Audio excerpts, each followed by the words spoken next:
if you have the reference sheet that I gave you the other day with all three inverse trig functions, let's go ahead and take a look at one more time, letter A. Why? It just works out perfectly, right? When someone put 0.7 into the inverse cosine, it didn't complain, and later the output from inverse cosine, feed it to the cosine, and you get back 0.7. So now take a look at the inverse cosine. See that? Does cosine inverse complain about 0.7? Why not? Because 0.7 is in the domain of the cosine inverse, right? So now, later on, see that cosine to cosine inverse, or f inverse, right? Sine inverse. When they get together, it's like you did something that you control Z, right, to undo it. That's why you hope that you get 0.7 back as long as you could. But the problem is, if we do get a 0.7 back, is it in the range of cosine? Because you're getting it from the cosine, right? And it turns out, yes, right? Cosine from -1 to 1, so you're fine. That means it could be questions like that, and with or even without a calculator, you'll figure it out it's going to be 0.7. But I guess that most likely, I think that it's better to use the calculator just to be safe, right? Now, letter B, even that we end up being doing something, but I mean, everyone gets the answer, right? It's going to be 0 degree, 0, well, let's put it radians, all right, 0 radians. But why it's not pi radians? Well, again, take a look at the inverse sine, right? So again, the straightforward logic, or according to those kind of properties, says that when a function and its inverse get together, they undo each other. Like there shouldn't be anything happening to the pi, but if we do get a pi, that is the output of the sine inverse. But are we allowed to have such a big number for a sine inverse? Let's see. Sine inverse says that the inverse, right, of the sine has a range from -pi/2 to pi/2. Pi is too big, right? This is why they're going to have to do something else to figure it out. But of course, with a calculator, you know that's going to be 0 degree. Now, if it's an FRQ, I'm expecting you to show me something. It doesn't have to be this way. If you like to graph, I'll show you when we get a chance, maybe doing a test review. If you want to graph the sine function, a cosine function, the sine inverse, cosine inverse, you'll still figure it out. But I'm thinking, hey, I'm trying to get another angle. Not going to be as big as pi radians. But I need to make sure that the new angle, let's say theta prime, will get me the same exact value of the sine as the sine of pi radians, right? And also, I'll make sure that the angle must be within the range of the sine inverse. Graphically, this means that you're looking for an angle who shares the same exact sine value. Remind yourself, this is how we define the sine function, right, in a unit circle with those coordinates x and y. Right, since it's a unit circle, there's supposed to be y over r, but r is 1. So instead of thinking about what angle is going to get you the same sine value, think about what angle on its terminal side you're going to get the point that shares the same exact y coordinate as the point you picked on the given angle pi radians, right? So pi radians is going to go all the way here, right? That's the terminal side. You pick the point, and I labeled x and y. But really, how much is y for a point on the x-axis? 0, right? Y is going to be 0. So you're looking for another point, better be different from this one, with a different terminal side, so they get the same y value, which is going to be 0. Where could it be? There are not many choices, right? There's only one choice, which is right over here, right?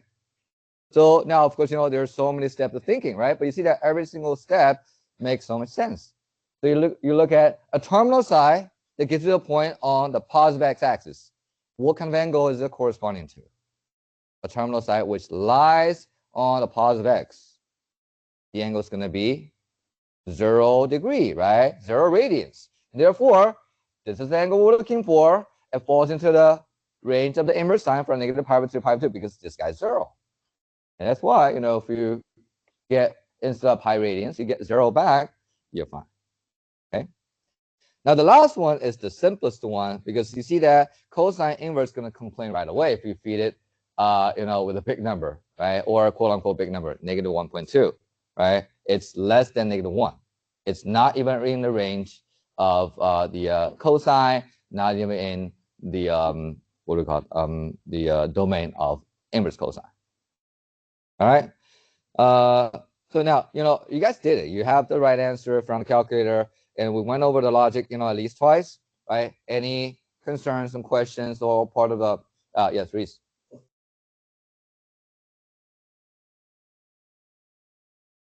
The inverse cosine, right. So if anything. Right, because, now, you think that we normally read from the outside to the inside, from left to right, but think about the function's gonna see something wrong and it's gonna complain right away. Do you see that it is not the cosine, which is on the outside, but the cosine inverse is inside that takes input at first, right? So that will actually trigger some alert right away, right? So you can even type in, cosine inverse of a negative 1.2, it complains. Not to mention you try to feed that, mathematical error to another function and it's going to complain, of course, right? But you're right. So at every stage, most likely it's going to be the first stage. If there's something wrong, then, at the end it's going to be undefined anyway. So you're going to, have to think about the domain of inverse cosine is from negative 1 to 1. So pi is not within the range.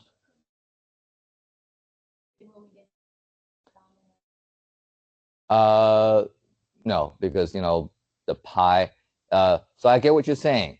So pi, is a different angle, and maybe we can find another angle that works. But you know that you're able to do that for letter B is pi for sine is fine because sine does take pi. Sine takes out any real number, but a cosine inverse doesn't take any number, right? But what's wrong with the pi is, pi passes the first test because sine doesn't complain that much, right? Even though that's not in the restricted domain, right? But it didn't pass the second test. That's why you could do something, right, to make it work, okay? Anyway, but that's a good question, because if you're thinking, yeah, go ahead. To a question, okay. So Reed says, do you see that the pi in letter B didn't work, right? So we figured that we find another angle that actually works out and it's not to be 0 degree. And she said, look, negative 1.2 didn't work. Exactly, that's her question, right? So I said, it's not even possible. The reason why is negative 1.2, doesn't even work for cosine inverse. But sine pi works out. You know what I'm saying? Now, check this out. If you have a calculator, do it together with me.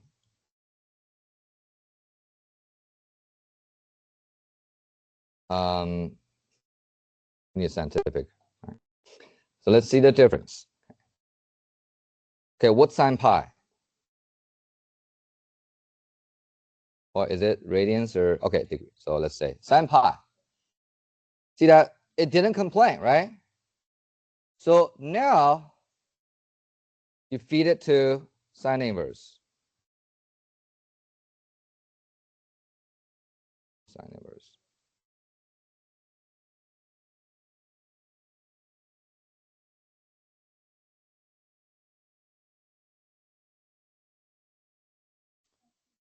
Do you see what the calculator did? Do you think that calculator realized that you put in sine pi instead of sine 0? It's a machine. It didn't know what happened. So what it did is it only know that sine pi is 0, right? So first test is passed. It didn't complain at the first stage. Later say that, well, since sine pi is 0, right? So now let me take the 0 as input of the invert sine. Can I return something to the user? And what it did is go search the table, right? So at what angle sine is going to be 0? You thought it's going to be pi, because the property says sine inverse of sine returns the same thing, right? But calculator didn't even know you're putting in sine pi. It say, you know what? There's only one angle within my range, which is 0 degree, right? But we need to understand the calculus logic. So we figured that we're wrong. The pi didn't fit into the range of the sine inverse. So let's go ahead and find another angle that has the same test, right? Get you 0 for the sine, but it also falls into the range of sine inverse. So that's possible, and we figured it out, okay? So the calculator is not that smart. You know, it realized, oh, we put in the pi and somehow just magic, you know, to find out what angle it is. We did the magic to find out that the angle 0 radians works out the same as the sine pi, but also pass the range of the sine inverse. But now let's take a look at what's happening to the cosine inverse of negative 1.2. Okay, it's undefined right off the bat.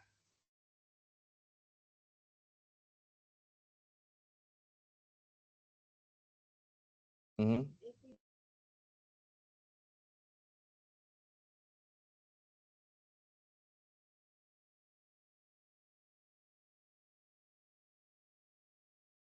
I know, yeah, yeah.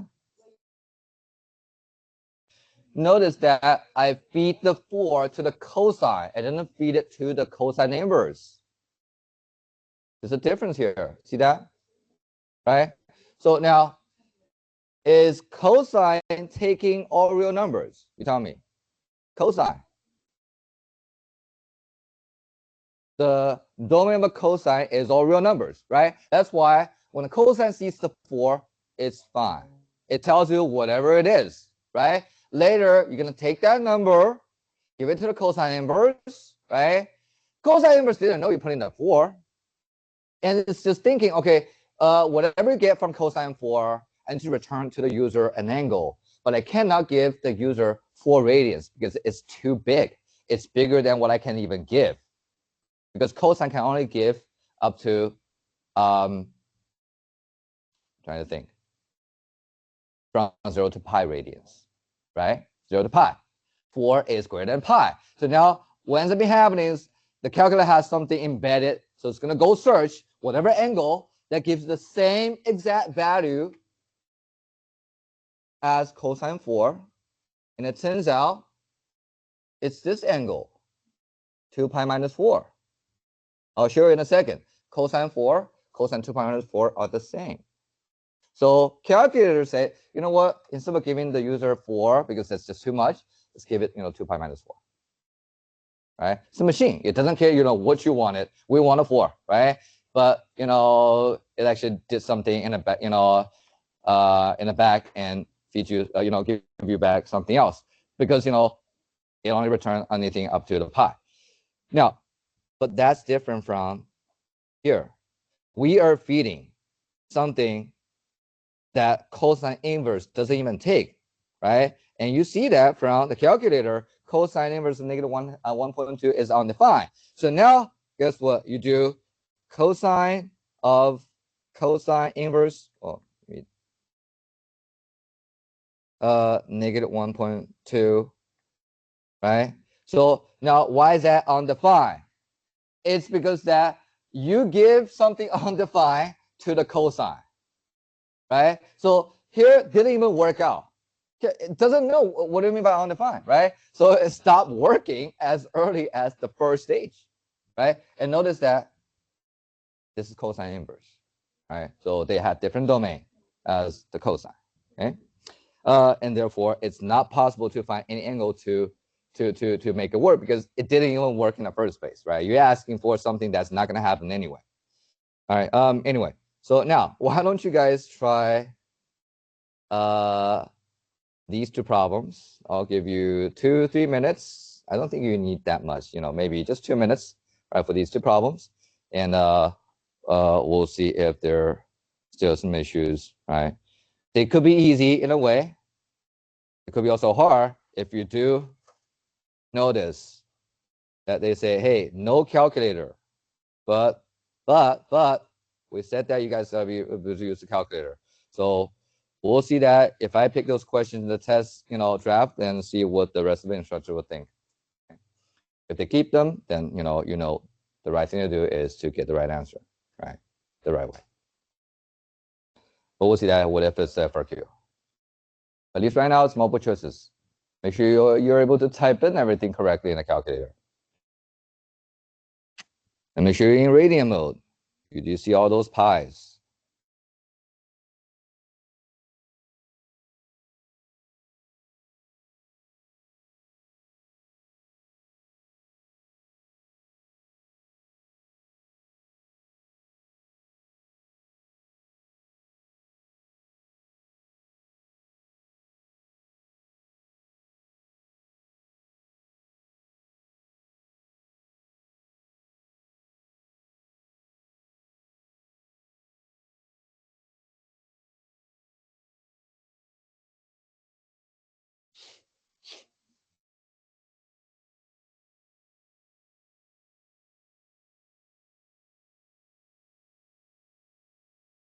Ugh.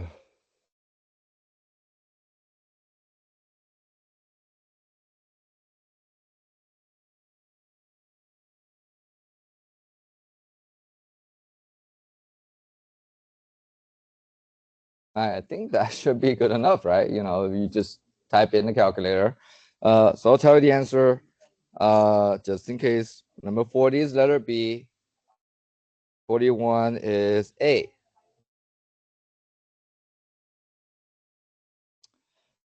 Um, I will, right? But hey, let me put it this way. Did everyone get the right answer at least? Right? Okay, at least that you're safe, if they're from multiple choices. Then, right. So now, what's funny is I think the third period student yesterday asked me, Dr. Wang, why are you showing us those properties if they don't work? Right? They promised us to get an x back, the same x, right? And I said, well, look, they did tell you that there's some limitations, right? All right, so now let's see. Let's try 40. First off, can anyone tell me what's wrong with 4 pi over 7? Why I didn't get it back? Okay, so 4 pi over 7 is in the range of a sign, but in the domain of a sign, but not in the restricted domain, right? Because 4 pi over 7 is too big, square than pi over 2. Okay, and also just like Nukun says, if you think that you're gonna get 4 pi over 7, it's not gonna work since it's also not in a range of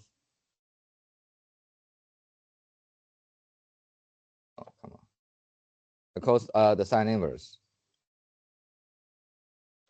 So now we need to think, can I find another angle? Right? I want the new angle, let's call it theta prime, returns the same value once I evaluate it in the sine function as sine of 4 pi over 7.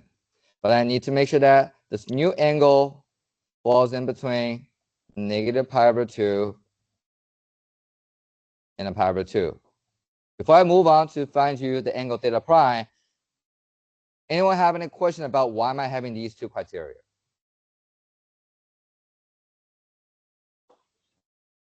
Why am I looking for angle theta prime? 4 pi over 7 doesn't work, right? I need a new angle. And then you're going to need a new angle. Say it again? Like let's say the number in the parentheses, like 4 pi over 7, Let's say that was in the. Then you're gonna get the same angle. Oh, right, because it's x. Yeah, provided x in the restricted domain. But 4 pi over 7 is not in the domain, right? Now, I suggest you think about this graphical way of visualizing what's going on. So first, anyone can tell me in which quadrant you think the terminal side of 4 pi over 7 must be in? 4 pi over 7. It's a radians. In what quadrant? Second quadrant, right? Okay. This is 4 pi over 7. Okay. And I'll pick a point on the terminal side that has x and y. Now, it's still right there, right, from yesterday. Sine of an angle depends on the y value. So now, I'm hoping to draw another terminal side so that I can pick a point on the terminal side that has the same y as this guy. It has to be here, right? Go ahead and do it and be symmetrical, right? So, you know what? I'll use a different color.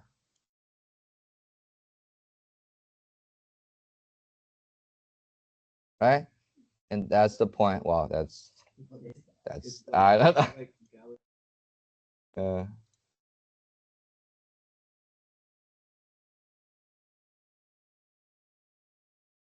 That's the point with some sort of x. I don't care, you know, but the same y, right? You know what? Let me not even put in the x there. Something comma y. Right? You guys agree? So now the angle theta prime must be this acute angle. No, I'm sorry. Yeah, I wish it's always. I remember we said last time, you know, isn't that the reference angle? Yes, in this case, but not the case, you know, when you have something else, right? But now, well, I almost told you the answer. How much you think is the theta prime? How is that related to 4 pi over 7?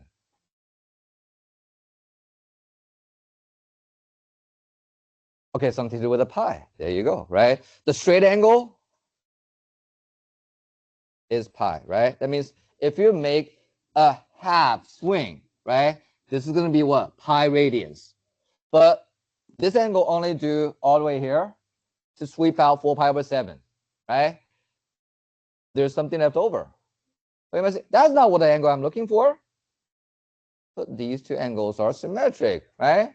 So you're not looking at theta prime, but you're looking at its, I don't know what that's called, you know, maybe the corresponding angle, whatever, right? So this is equal to pi minus 4 pi over 7. And last time I checked, it is indeed 3 pi over 7, right? And that's why it works.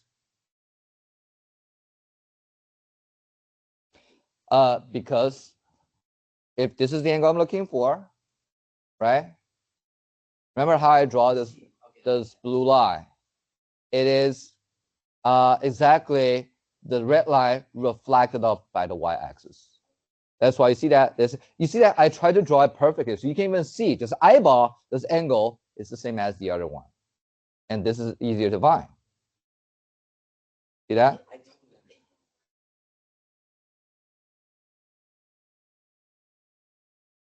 Say it again. What about 90 degree?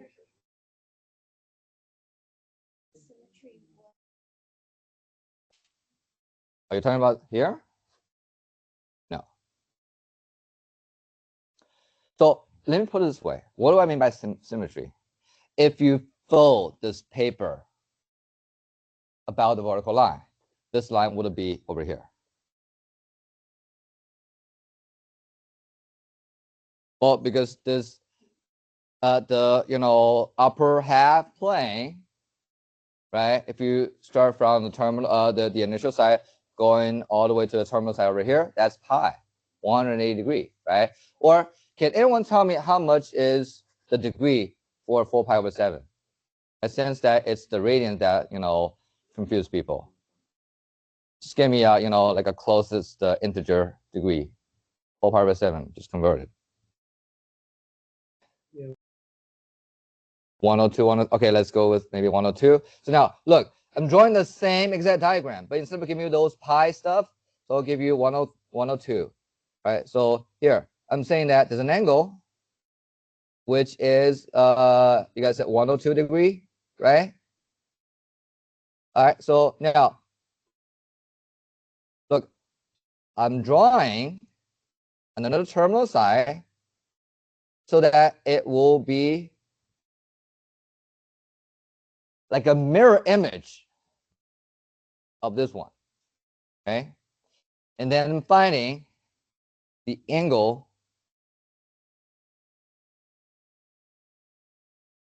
theta prime. How do you do it? Geometrically.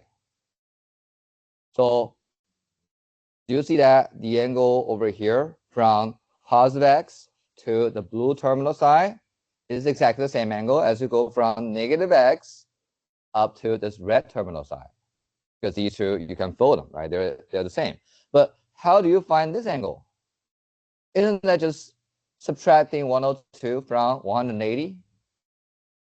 Because the straight angle is 180, right? So you're looking for what we call the complementary angle, right? So here, this is what again? 78, right? 78 plus 102 is 180, right? And therefore, since the angle is 78 degree and the theta prime are exactly symmetric, that's why I concluded it must be 78 degree, right? And again, remember, Reese talked about that. Isn't that just the reference angle? In this case, yes, right? I'll show. If we have time, I'll show you. All right, but don't worry. There'll be a review session. Now I don't have the time to go over 41, so I'll remember that if we, get to the review class, I'll do the 41 for you guys. But guys, make sure that have your calculator, get it right, then worry about how you're going to convince me if you do have a FRQ like that. Now, let me show you something that you may or may not like it, but I think that it's probably not going to be as worse as you thought, since you've seen something pretty bad already. So what do you do with this? Oh, yeah, the queen. Divided, no. Do you guys see that this is kind of bad? Since that now you have not only function and the inverse, right? Because you have tangent inverse and a tangent, and they're not even the same kind of function, right? It's sine and sine inverse, tangent inverse. Now you have sine of tangent inverse. But see how this is going to work out. Maybe you'll like it better than the angle, the circle, right? That kind of stuff. Can you guys tell me what are you expecting from tangent inverse of something? Are you expecting an angle from a inverse trig function? Yes, right? So now, why don't you call it an angle? Is that okay? You want an angle from tangent inverse of a 3/4, right? Call it an angle. But I don't like to see tangent inverse. Can you flip it back? I wanted to write the same equation, but using tangent. What would it look like?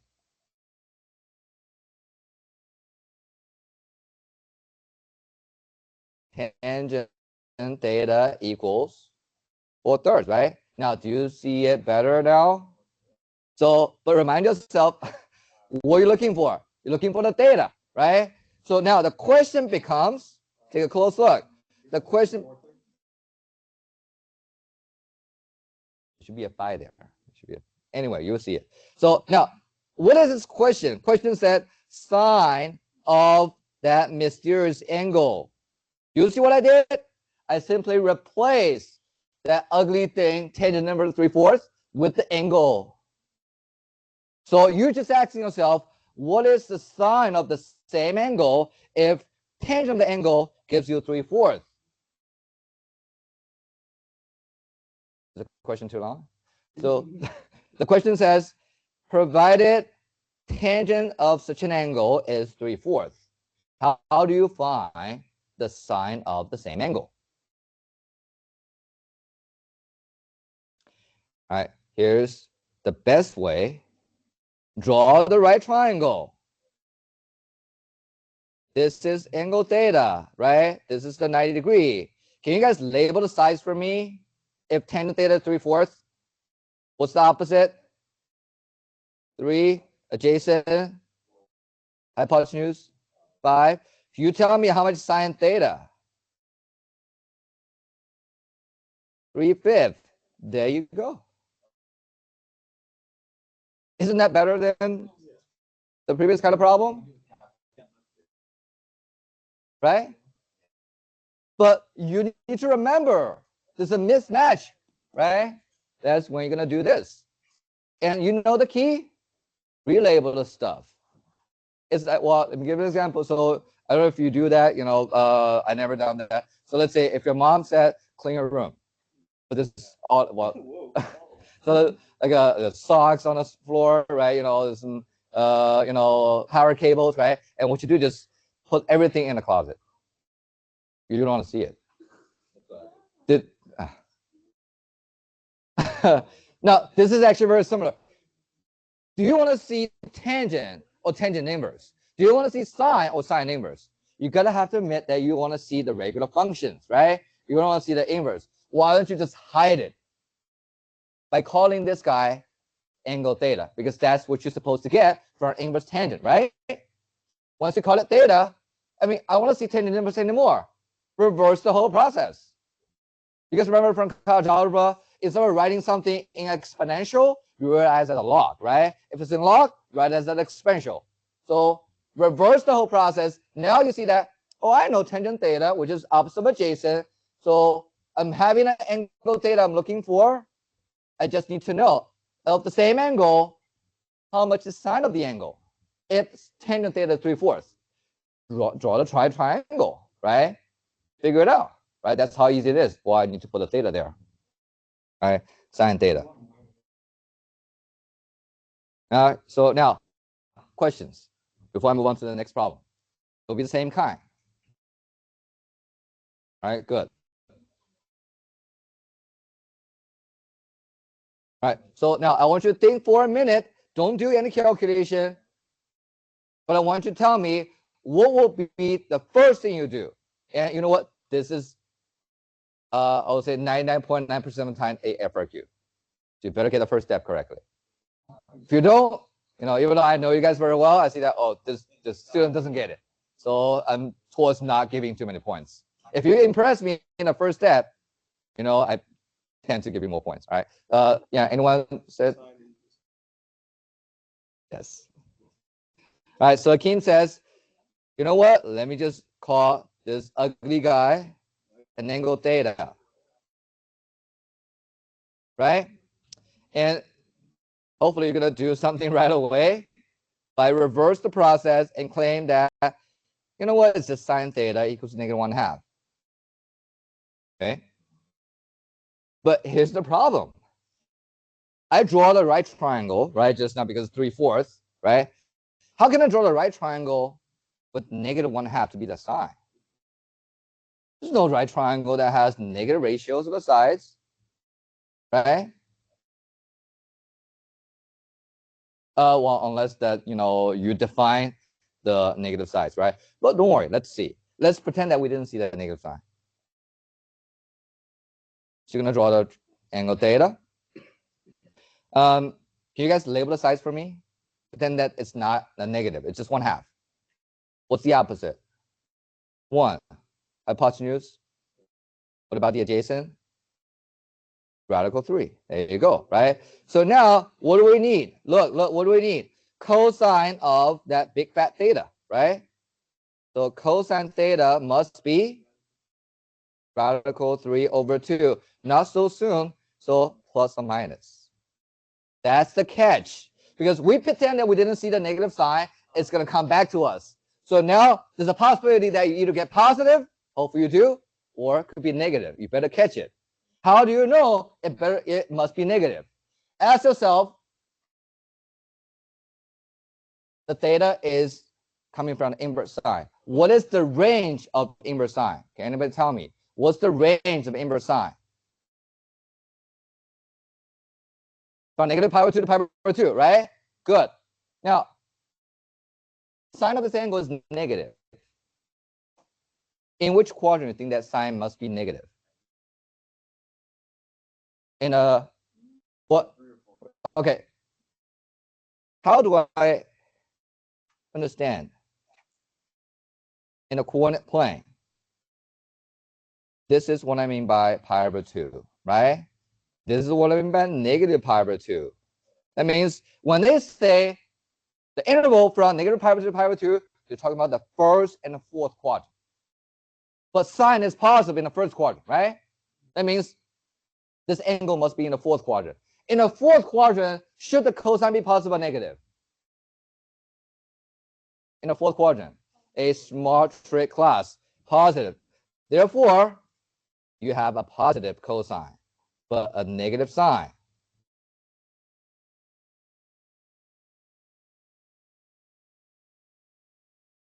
All right, does it make sense? Now, let me zoom out, and let me remind you, you have to figure out where it's plus or minus. But you need to remember that there's a chance they get minus. What would that look like? I'll show you in a second. All right, so now, you guys are okay with the first step, relabeling the thing with a theta, right? And pretend that you didn't see the negative sign. You figured out everything except for that sign, right? So you're gonna have to do it last minute check. So you do have to remember that the angle, in this case, coming from the inverse sine, is in the first and the fourth quadrant. And it turns out that if you want a negative sign, the angle must be in the fourth quadrant. But the good news is, in the fourth quadrant, cosine is negative. Oh, sorry, positive, my bad. So let me say, hey, you know what? What do you think will be tangent theta? The same exact setup. Instead of asking you tangent, you know what? I'll put it down as tangent of sine of negative, not sine negative, sine inverse of negative 1/2, which is, as you know, tangent theta, right? According to the right triangle, how much is tangent theta? Opposite over, so be it 1 over radical 3, right? Or radical 3 over 3. Let me put it the way that you like better, radical 3 over 3. But can anybody tell me, should it be positive or negative? Why is it negative? Yes, because it has to be the fourth quadrant. Tangent is negative. Back to Noah. You see that? This is when you get a negative answer, because it depends on what function you're looking for. Depends on the angle, right? In a quadrant.